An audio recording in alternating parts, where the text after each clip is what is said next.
বিসমিল্লাহির রহমানির রহিম। আসসালামু আলাইকুম রহমতুল্লাহ। সিস্ট একাডেমি স্কুলের অনলাইন ক্লাসে সকলকে স্বাগতম।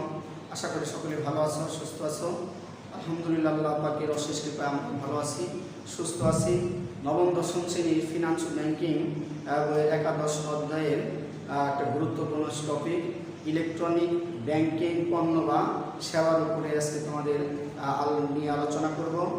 দেখো, আমরা শুরুতেই জানবো এটার উপরে কোন ধরনের প্রশ্ন হয়। তবে একটা প্রশ্ন হলো জ্ঞানমূলক প্রশ্ন, সবসময় এসে থাকে ই ব্যাংকিং কি। তাহলে আমরা লিখব ইলেকট্রনিক ব্যাংকিং। ই ব্যাংকিং কি? Electronic banking. ইলেকট্রনিক পণ্য বা সেবা কয়টি কী কী, এটা খ নম্বর আসে। আমরা লিখব ইলেকট্রনিক পণ্য বা সেবা হচ্ছে 6 ধরনের। 1 নম্বর হলো ডেবিট কার্ড ও ক্রেডিট কার্ড, 2 নম্বর হলো এটিএম কার্ড, 3 নম্বর হলো মোবাইল ব্যাংকিং, 4 নম্বর হলো SMS ব্যাংকিং, 5 নম্বর হলো ইন্টারনেট ব্যাংকিং, 6 নম্বর হলো এনি ব্রাঞ্চ ব্যাংকিং এবং 7 নম্বর হচ্ছে কল সেন্টার। তো যদিও কল সেন্টারটি বর্ণনা কোনো কিছু আসেনি, তবে প্রকারভেদের মধ্যে এই 7 প্রকারের ইলেকট্রনিক পণ্য বা সেবা আছে। দেখো, আমাদের এখানে আরেকটি প্রশ্ন আসে, ডেবিট কার্ড ও ক্রেডিট কার্ডের মধ্যে পার্থক্য কী, অথবা ডেবিট কার্ড ও ক্রেডিট কার্ড কি আলাদা আলাদাভাবেও প্রশ্ন হয়। এবার আসো ডেবিট কার্ড ও ক্রেডিট কার্ড। তাহলে আমি যদি শুরুতে বলি ডেবিট কার্ড কি, তাহলে এটি এক ধরনের ইলেকট্রনিক্স প্লাস্টিক কার্ড যা ব্যাংক তার গ্রাহককে সরবরাহ করে থাকে বা ইস্যু করে থাকে বা প্রদান করে থাকে। আমি আবার বলছি, ডেবিট কার্ড কি? ডেবিট কার্ড হচ্ছে এক ধরনের ইলেকট্রনিক প্লাস্টিক কার্ড যা ব্যাংক তার গ্রাহককে প্রদান করে থাকে, ইস্যু করে থাকে। ডেবিট কার্ডের মাধ্যমে, এই কার্ডের মাধ্যমে নগদ টাকা ছাড়াও গ্রাহক দোকান থেকে কেনাকাটা করতে পারে। কি করতে পারে? ডেবিট কার্ডের মাধ্যমে নগদ টাকা ছাড়াও গ্রাহক দোকান থেকে কেনাকাটা করতে পারে।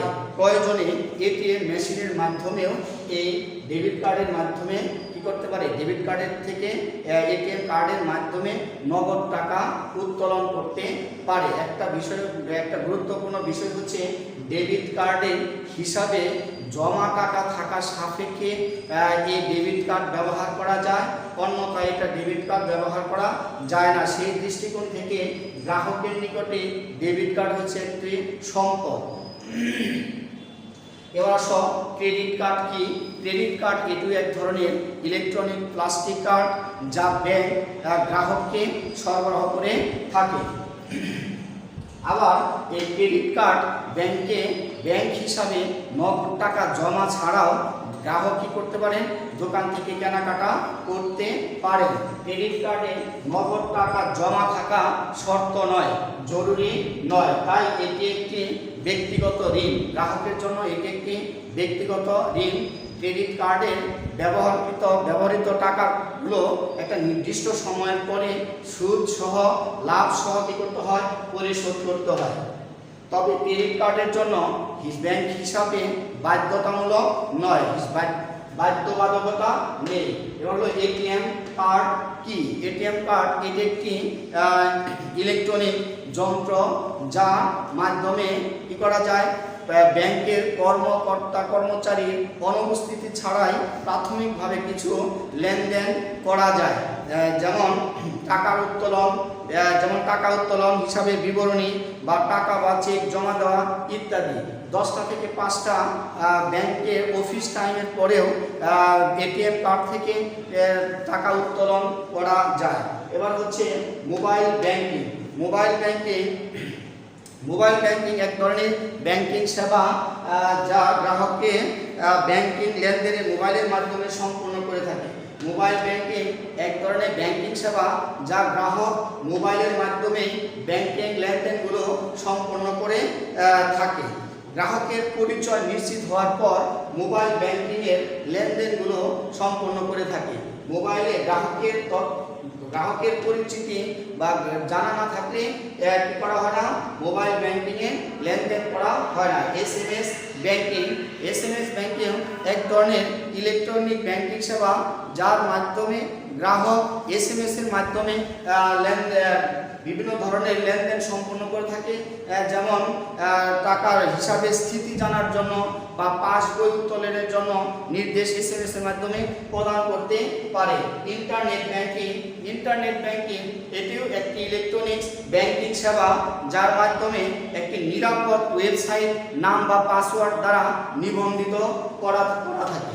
বলে ইন্টারনেট ব্যাংকিংয়ের মাধ্যমে পৃথিবীর যে কোনো দেশে যে কোনো ব্যাংক থেকে ব্যাংকিং লেনদেন সম্পন্ন করতে পারে। এনি ব্রাঞ্চ ব্যাংকিং এটাও একটি ইলেকট্রনিক্স ব্যাংকিং সেবা, যার মাধ্যমে গ্রাহক এক ব্রাঞ্চে একটি শাখায় হিসাব খুলে বাংলাদেশের যে কোনো ব্রাঞ্চ থেকে বা যে কোনো শাখা থেকে তার ব্যাংকিং কার্যক্রম সম্পন্ন করতে পারে। এবং সর্বশেষ হচ্ছে কল সেন্টারের মাধ্যমেও ব্যাংকের সকল তথ্য আদান প্রদান করা ব্যাংকের আরেকটি ইলেকট্রনিক্স ব্যাংকিং সেবা। এই ছিল তোমাদের ইলেকট্রনিক ব্যাংকিং সেবার পণ্য বা সেবা সমূহ। আর তোমরা এই বিষয়টা বইয়ের মধ্যে সুন্দরভাবে দেওয়া আছে, আশা করি তোমরা কয়েকবার পড়বা, রিডিং পড়ানো করলেই দেখবা 5-7 বার রিডিং করলেই সুন্দর এর উত্তরটা তোমরা সকলেই লিখতে পারবে। এটা একটা গুরুত্বপূর্ণ টপিক, যার উপরে SSC পরীক্ষা অনেকবার ছোট প্রশ্ন বড় প্রশ্ন আকারে এসেই থাকে বা আসে। তাই তোমরা এটা গুরুত্ব সাথে বিষয়টা পড়বা, যেন আমরা পরীক্ষায় ভালোভাবে এটা অ্যান্সার করতে পারি। পরবর্তীতে আমরা আরেকটি অধ্যায়ে নতুন আরেকটা বিষয় নিয়ে তোমাদের সামনে উপস্থিত হবো। এই পর্যন্ত ভালো থাকো, সুস্থ থাকো। আসসালামু আলাইকুম ওয়া রাহমাতুল্লাহ।